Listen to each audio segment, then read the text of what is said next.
I'm 26 years old, I have around a $450,000 net worth, and I make over $200,000 a year working in big tech, and I finished both high school and university with averages above 90%. And I think video games played a huge role in helping me get there. I know treating your life like a video game can sound super corny. The obvious comparison is that you should grind, level up your stats, become a stronger character.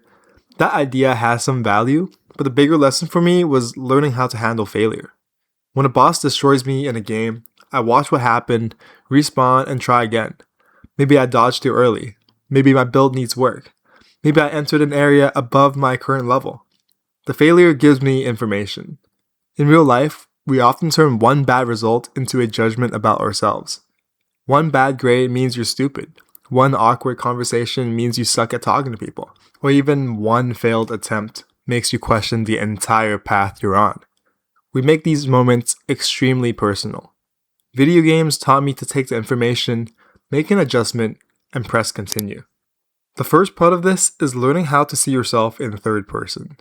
Basically, zoom the camera out a little bit. Think about playing GTA, Spider-Man, Zelda, or any game where you control a character. Your character might get launched off a building, chased by the police, or embarrassed in front of everybody. But you don't dwell on that, and you don't really take anything your character undergoes in a game personally anyways. That would be ridiculous. So that little bit of distance helped me a lot because I used to be a pretty awkward kid. I was quiet, I overthought everything, and every conversation felt like some dialogue tree where I had to choose the perfect response. Trying so hard to avoid awkwardness made me stay quiet. That made it even harder to connect with people. Once I started seeing myself as a character I was controlling, social situations felt less serious. I could say something slightly weird, the conversation would just move on. I could see how the other person responded, and I could just adjust. The people around me still mattered, their feelings still mattered, but this perspective simply helped me stop treating every interaction like a permanent review of my personality. Most people move on from a slightly awkward moment pretty quickly. They're also thinking about themselves and how they come across. That third person perspective also helped whenever people questioned what I was doing. When I was younger, I spent a lot of time learning how to code. Sometimes people would ask me why I was doing that when I could come play games with them. I saw that as one possible direction, then I chose the direction I wanted. So I kept coding, I kept learning, and that choice eventually carried me through university and into my career. You become much more willing to act when other people's opinions stop controlling your decisions. The second thing video games taught me was persistence. When I played Elden Ring, I wanted to beat the Tree Sentinel immediately. If you've played the game, you know exactly which boss I mean. He's standing right outside the starting area, and most people walk around him, level up, and come back later. I decided to fight him with my starting gear.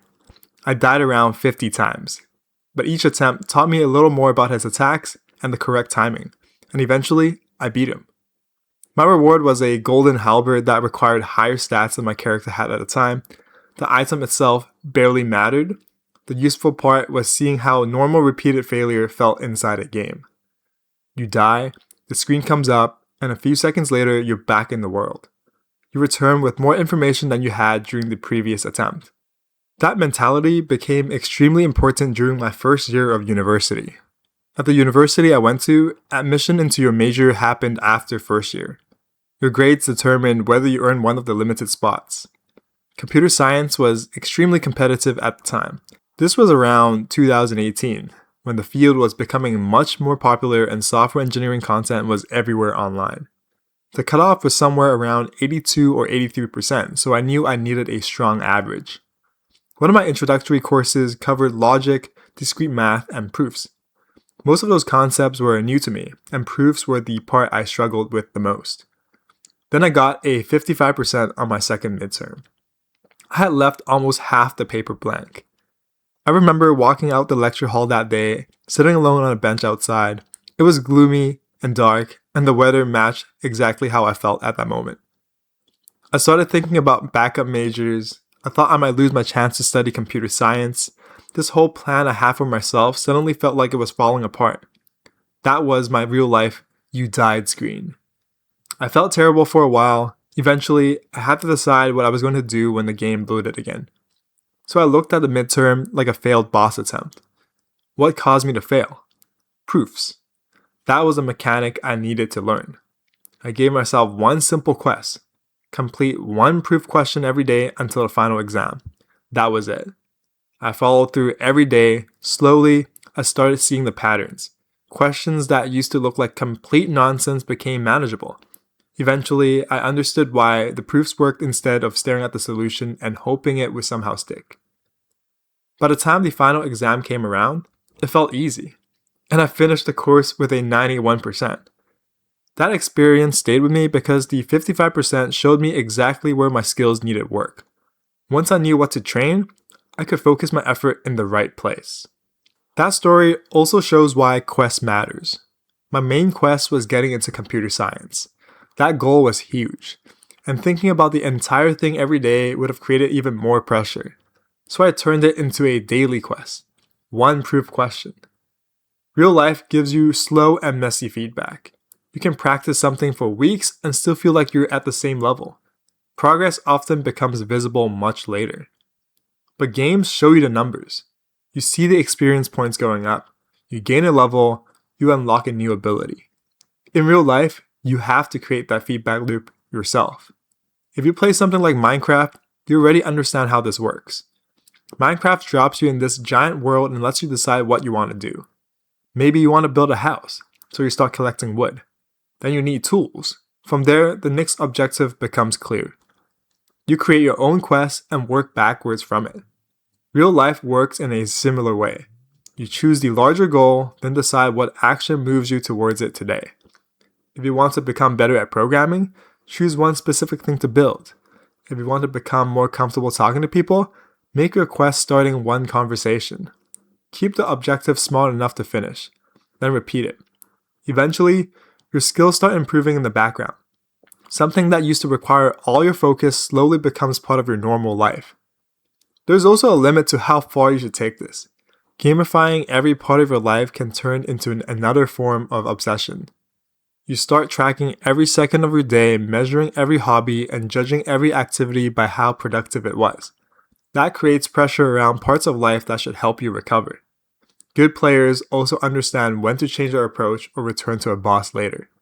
Persistence works when the goal still matters and each attempt teaches you something. Stubbornness keeps you stuck in the same pattern because walking away hurts your ego. This is where judgment matters. Some goals deserve repeated attempts, other goals need a different strategy. Rest, relationships, and hobbies also deserve space outside of any leaderboard. The useful part of treating life like a video game is creating clear objectives, making progress visible, and treating failure as a part of learning. So if you want to start treating your life like a video game, start with 3 things. First, pull the camera back. Let your character experience embarrassment, criticism, or failure, then think about the next move.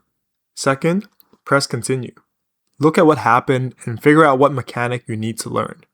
Third, give yourself one quest that you could finish today. A lot of people reach a point where they feel guilty for playing video games. They think growing up means quitting games and finally taking life seriously.